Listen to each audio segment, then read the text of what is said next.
Hi everyone, welcome to DVS math. ಇವತ್ತಿನ ಸೆಷನಲ್ಲಿ ನಾವು ಸೈನ್ಸ್ ಪಾಸಿಂಗ್ ಪ್ಯಾಕೇಜ್ ಸೆಷನ್ 2ಗೆ ಹೋಗ್ತಾ ಇದ್ದೀವಿ. ಸೆಷನ್ 1ನಲ್ಲಿ ನಾನು 15 ಕ್ವೆಶನ್ಸ್ ಮತ್ತು 5 ಡಯಾಗ್ರಾಮ್ಸ್ ಫಿಸಿಕ್ಸ್, ಕೆಮಿಸ್ಟ್ರಿ, ಬಯಾಲಜಿ ಹೇಳ್ಕೊಟ್ಟಿದ್ದೆ. ಸೊ ಇವತ್ತು ನಾನು ಸೆಷನ್ 2ಅಲ್ಲೂ ಸಹ ಫಿಸಿಕ್ಸ್, ಕೆಮಿಸ್ಟ್ರಿ, ಬಯಾಲಜಿ ಯಾವ್ಯಾವ ಕ್ವೆಶನ್ ವಿತ್ ಶಾರ್ಟ್ ಆನ್ಸರ್ಸ್ ನಿಮಗೆ ಹೇಳ್ಕೊಡ್ತಾ ಇದ್ದೀನಿ, ಕಂಪಲ್ಸರಿ ಬರೋ ಅಂಥ ಕ್ವೆಶನ್ಸ್ನ. ಸೊ ಈಗ ಫಸ್ಟ್ ನೋಡ್ಕೊಂಡು ಬನ್ನಿ. ಓಮ್ಸ್ ಲಾ ಇದಂತೂ ಪ್ರತಿ ವರ್ಷ ಪೇಪರಲ್ಲಿ ಇದ್ದೇ ಇರುತ್ತೆ. ಇಲ್ಲ ಸ್ಟೇಟ್ಮೆಂಟ್ ಕೇಳ್ತಾರೆ, ಇಲ್ಲ ವಿತ್ ಸರ್ಕ್ಯೂಟ್ ಡಯಾಗ್ರಾಮ್ ಎಕ್ಸ್ಪ್ಲೈನ್ ಮಾಡಿ ಅಂತ ಕೇಳ್ಬೋದು. ಓಮ್ಸ್ ಲಾ ಅನ್ನೋದು ನಿಮಗೆ ನೆನಪಿರೋದಿಲ್ಲ ಸ್ಟೇಟ್ಮೆಂಟ್ ಅಂದರೆ ಅಟ್ಲೀಸ್ಟ್ ಇದನ್ನು ನೆನಪಿಟ್ಕೊಳ್ಳಿ.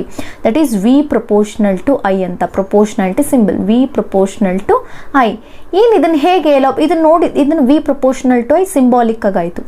V ಅನ್ನೋದನ್ನು ಪೊಟೆನ್ಷಿಯಲ್ ಡಿಫ್ರೆನ್ಸ್ ಅಂತ ನೆನಪಿಟ್ಕೊಳ್ಳಿ, I ಅನ್ನೋದನ್ನು ಕರೆಂಟ್ ಅಂತ. So V proportional to I. So ಇಲ್ಲಿ ನೀವು ಏನಂತ ಬರಿಬೋದು, potential difference is directly proportional to the current. Potential difference directly proportional to the current. So ತೀರಾ ನಿಮಗೆ ಸ್ಟೇಟ್ಮೆಂಟ್ ನೆನಪಿರಲ್ಲ ಅನ್ನೋದಾದರೆ ಅಟ್ಲೀಸ್ಟ್ ಇಷ್ಟನ್ನು ಬರೆದು ನಿಮಗೆ ಮಾರ್ಕ್ಸ್ ಸಿಗುತ್ತೆ. V proportional to I, potential difference is directly proportional to the current, that is V is equal to IR ಅಂತ ಬರೀರಿ. So ಅದಕ್ಕೆ ರಿಲೇಟೆಡ್ ಆಗಿ ಸರ್ಕ್ಯೂಟ್ ಡಯಾಗ್ರಾಮ್ನ ಕೇಳ್ತಾರೆ. ಇದು ಟೆಕ್ಸ್ಟ್ ಬುಕ್ಕಲ್ಲಿದೆ, ಇದು ಸಿಂಪಲ್ ಆಗಿ ಕೂಡ ಇದೆ. ಸೊ ನೋಡಿ, 4 ಸೆಲ್ಸ್ ತಗೊಳ್ಳಿ, ಡಿಫ್ರೆಂಟ್ ಸೆಲ್ಸು VV ಅಂತ ಮಾರ್ಕ್ ಮಾಡಿ. ಇಲ್ಲಿ ಪೊಟೆನ್ಷಿಯಲ್ ಡಿಫ್ರೆನ್ಸ್ ಬೇರೆ ಇದೆ. ಸೊ ಅಲ್ಲ ಮೇಲೆ ರೆಸಿಸ್ಟೆನ್ಸ್ ತಗೊಳ್ಳಿ XY ಅಂತ, ಅಮೀಟರ್ ಮತ್ತು ಸ್ವಿಚ್. ಸೊ ಅಮೀಟರ್ಗೆ ಒಂದು ವೋಲ್ಟ್ ಮೀಟರ್ ಕನೆಕ್ಟ್ ಆಗಿರೋ ಥರ ಮಾಡಿ. ಸೊ ಇದು ಸಿಂಪಲ್ ಆಗಿ circuit plus ohm's law statement. Next joule's law ಅನ್ನೋದು ಕೇಳ್ತಾರೆ. ಸೊ ಸ್ಟೇಟ್ ಜೌಲ್ಸ್ ಲಾ ಅಂತ ಕೇಳ್ಬೋದು. On what factors that the joule's law depends. Joule's law ಯಾವ್ಯಾವ ಫ್ಯಾಕ್ಟರ್ ಮೇಲೆ ಡಿಪೆಂಡ್ ಆಗಿದೆ ಅಥವಾ ಸ್ಟೇಟ್ ಮಾಡಿ ಅಂತ ಕೇಳ್ತಾರೆ. ಸೊ ಇಲ್ಲಿ ನೀವೇನು ಬರಿಬೋದು, H is equal to I square RT. H is equal to I square RT. H ಅನ್ನೋದೇನು, heat is directly proportional to the square of current. Heat ಅನ್ನೋದು 3 ಪಾಯಿಂಟ್ಸ್ ನೀವು ಬರೆಯೋದಾದರೆ, heat directly proportional to the square of current. Same ಅದೇ ಥರ heat directly proportional to the resistance, heat directly proportional to the time. So ಇದಿಷ್ಟು ಜೌಲ್ಸ್ನ ಬೇಕಾದ್ರೆ ಒಂದು ಕಡೆ ಮಾರ್ಕ್ ಮಾಡಿಕೊಂಡು ಪ್ರಾಕ್ಟೀಸ್ ಮಾಡಿ. ಸೊ ನೆಕ್ಸ್ಟ್ ಕ್ವೆಶನ್ಗೆ ಹೋಗ್ತೀನಿ. ಸೋಲಾರ್ ಸೆಲ್ ಅಂತ ಕೇಳ್ಬೋದು. ಸೋಲಾರ್ ಸೆಲ್ ಅನ್ನೋದು ಒಂದು ಡಿವೈಸ್. ಕೇಳ್ಬೋದು, what is solar cell, what are it's advantages ಅಂತ. ಸೊ ಸೋಲಾರ್ ಸೆಲ್ ಅಂದ್ರೆ ಏನು? It is a device. What it does, solar energy to electrical energy, device which converts solar energy to electrical energy. at least ಇದನ್ನು ಒಂದು ಸ್ವಲ್ಪ ನೋಡ್ಕೊಳ್ಳಿ. ಇದರ advantages ಏನು ಸೋಲಾರ್ದು ಅಂದರೆ, it is an eco friendly, ಆಮೇಲೆ ರಿನೆವೆಬಲ್. ಬೇಕಾದ್ರೆ ರಿನೆವೆಬಲ್ ಅನ್ನೋ ವರ್ಡ್ ಕೂಡ ಸೇರಿಸ್ಬೋದು ನೀವು, eco friendly or renewable source of energy. ಎಲ್ಲಿ ಯೂಸ್ ಮಾಡ್ತಾರೆ ಈ ಸೋಲಾರ್ ಸೆಲ್ ಅಂದರೆ, ಕ್ಯಾಲ್ಕುಲೇಟರ್ಸಲ್ಲಿ, ವಾಚಸ್ಸಲ್ಲಿ ಅಥವಾ ಟ್ರಾಫಿಕ್ ಸಿಗ್ನಲ್ಸಲ್ಲಿ ಆಟೋಮ್ಯಾಟಿಕ್ ಚೇಂಜ್ ಆಗುವಂಥ ಇದರಲ್ಲಿ ಯೂಸ್ ಮಾಡ್ತಾರೆ. So solar cell is a device which convert solar energy to electrical energy. Advantages ಅಂದರೆ ಎಕೋ ಫ್ರೆಂಡ್ಲಿ, ರಿನ್ಯೂವಬಲ್, ಇದು ಕಾಮನ್ ಆಗಿ ಬರುವಂಥದ್ದು. ವೇರ್ ಇಟ್ ಈಸ್ ಯೂಸ್ಡ್ ಅಂದರೆ ಕ್ಯಾಲ್ಕುಲೇಟರ್ ಆ್ಯಂಡ್ ವಾಚಸ್. ನೆಕ್ಸ್ಟ್ ಬಂದರೆ ಫ್ಯೂಸ್ ಬಲ್ಬ್. ಇದು ಯಾವಾಗಲಾದರೂ 1 ಮಾರ್ಕ್ಗೆ ಕೇಳೋವಂಥ ಚಾನ್ಸಸ್ ಇದೆ. On which principle does the fuse works, ಅಥವಾ name any devices on which the Joule's law works ಅಂತಂದ್ರೆ, the two devices are fuse and bulb. So it both are work on the principle of Joule's law. ಹಾಗಾದ್ರೆ ಏನು main property, ಇವೆರಡರದ್ದು property ಒಂದು ಸ್ವಲ್ಪ ನೋಡ್ಕೊಳ್ಳಿ. 1 ಮಾರ್ಕ್ಗೆ ಈಸಿಯಾಗಿ attend ಮಾಡ್ಬೋದು. Fuse the main property high resistance low melting point.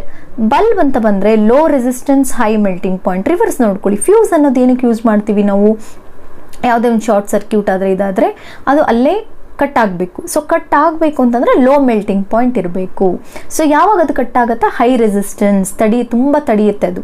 Okay, so fuse ಅನ್ನೋದೇನು, high resistance low melting point, ಇಷ್ಟೇ ಬರೀರಿ. ಬಲ್ಬ್ಗೆ ಲೋ ರೆಸಿಸ್ಟೆನ್ಸ್ ಅಂದರೆ ಯಾವುದನ್ನು ತಡೆಯಲ್ಲ, ಈಸಿಯಾಗಿ ಫ್ಲೋ ಮಾಡೋಕ್ಕೆ ಬಿಡುತ್ತೆ ಎಲೆಕ್ಟ್ರಿಕ್ ಚಾರ್ಜಸ್ ಈಸಿಯಾಗಿ ಫ್ಲೋ ಆಗುತ್ತೆ ಅಂತಂದರೆ, so high melting point. Okay, ಇವೆರಡು properties of fuse and bulb.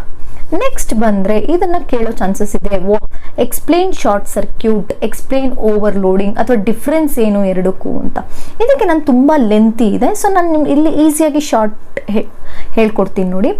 Short circuit ಅಂತಂದರೆ ಆ ಸರ್ಕ್ಯೂಟಲ್ಲಿ ರೋ ರೆಸಿಸ್ಟೆನ್ಸ್ ಇರುತ್ತೆ, ಲೋ ರೆಸಿಸ್ಟೆನ್ಸ್ ಅಂದರೆ ಏನು? ಫ್ಲೋಸ್ ಮೋರ್ ಕರೆಂಟ್ ಅಷ್ಟೇ. ಇಷ್ಟು 3 ಸ್ಟೆಪ್ಸ್ನ ಫಾಲೋ ಮಾಡಿ.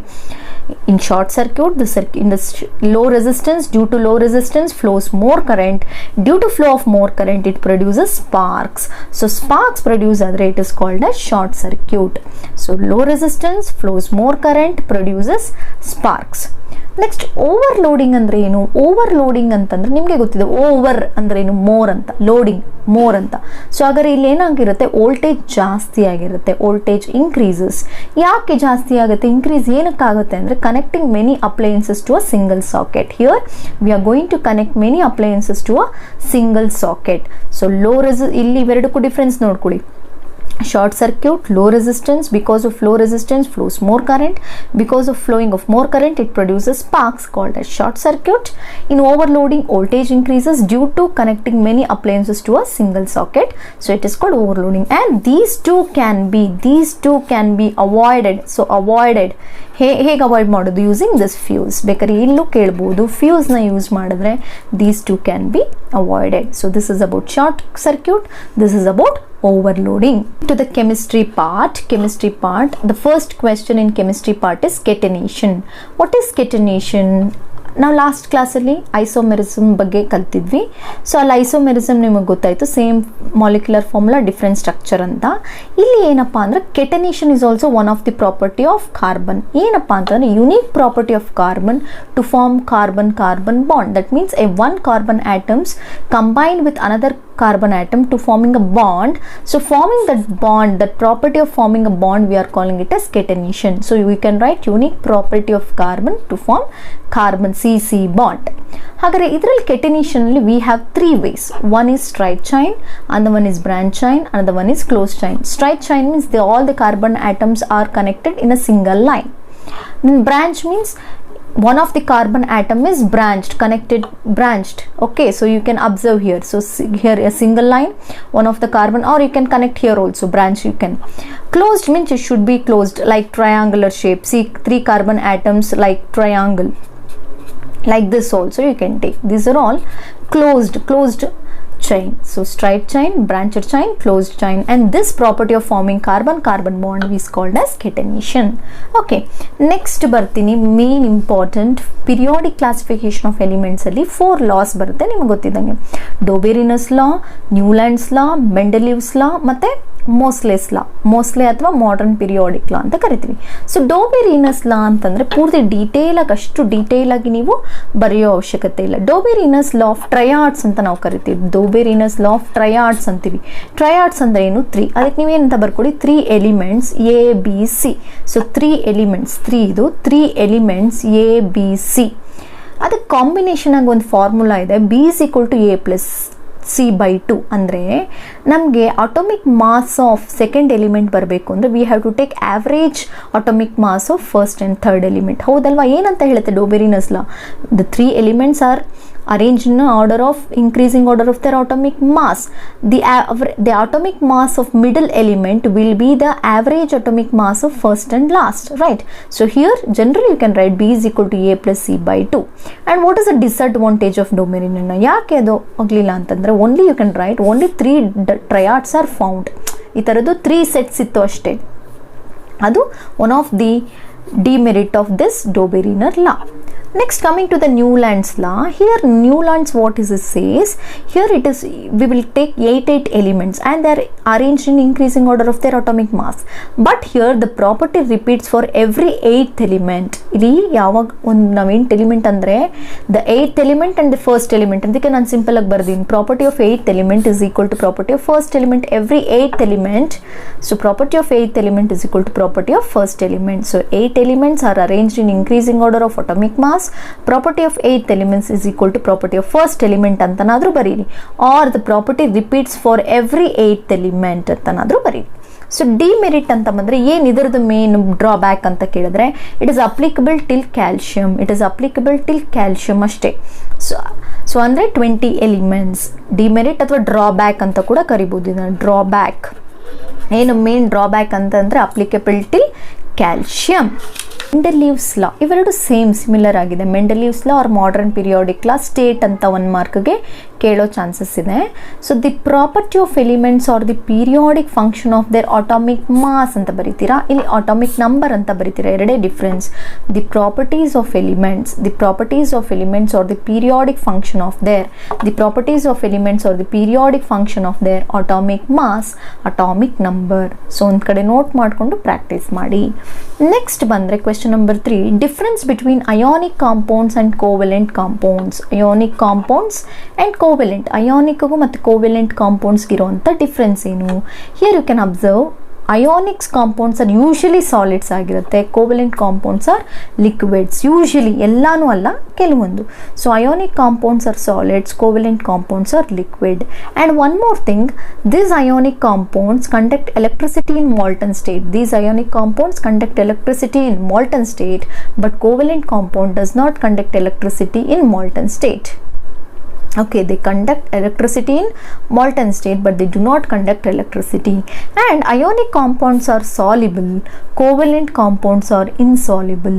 Ionic compounds are soluble, covalent compounds are insoluble. And ionic compounds have high melting point and boiling point. Covalent compounds have low melting point and boiling point. MP means melting point, boiling point. So solids, liquids conduct electricity in molten state, do not conduct electricity. They are soluble, they are insoluble. High melting point, boiling point, low melting point and boiling point. Next, coming to the next question, saturated and unsaturated hydrocarbon. Saturated and unsaturated hydrocarbon. As you all know, saturated hydrocarbon are single bond, means the bond between the saturated hydrocarbons, they have single bond. But unsaturated, they have a double and triple bond. Triple bond.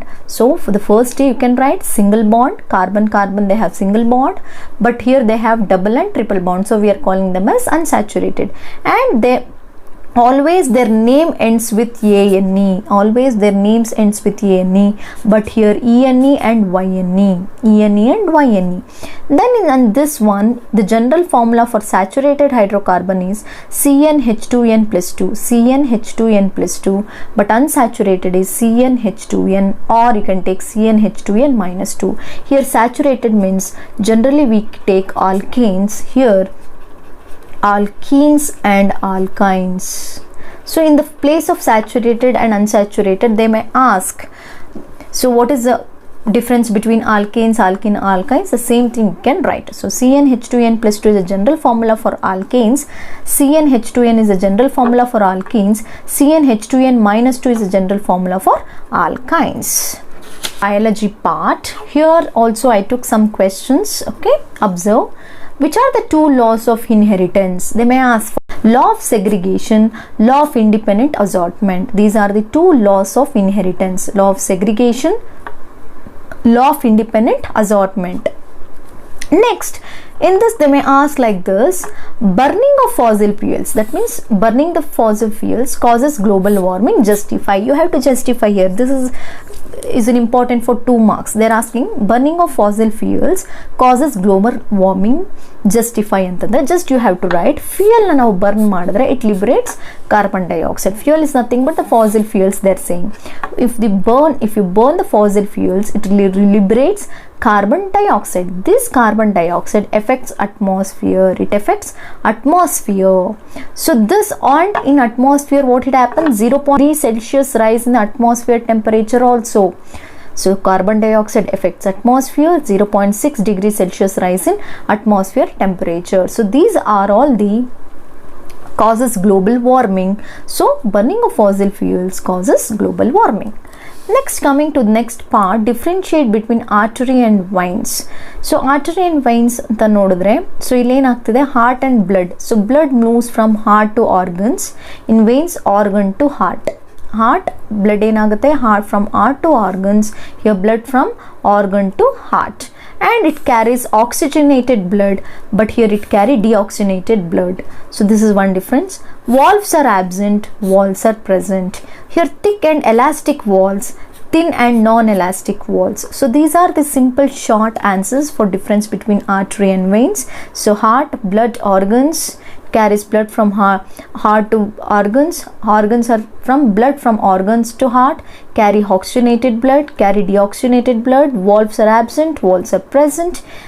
Thick and elastic walls, thin and non-elastic walls. For 1 mark they may ask, what is tropic level? Define tropic level. Tropic level is nothing but each step of food chain, we call it as tropic level.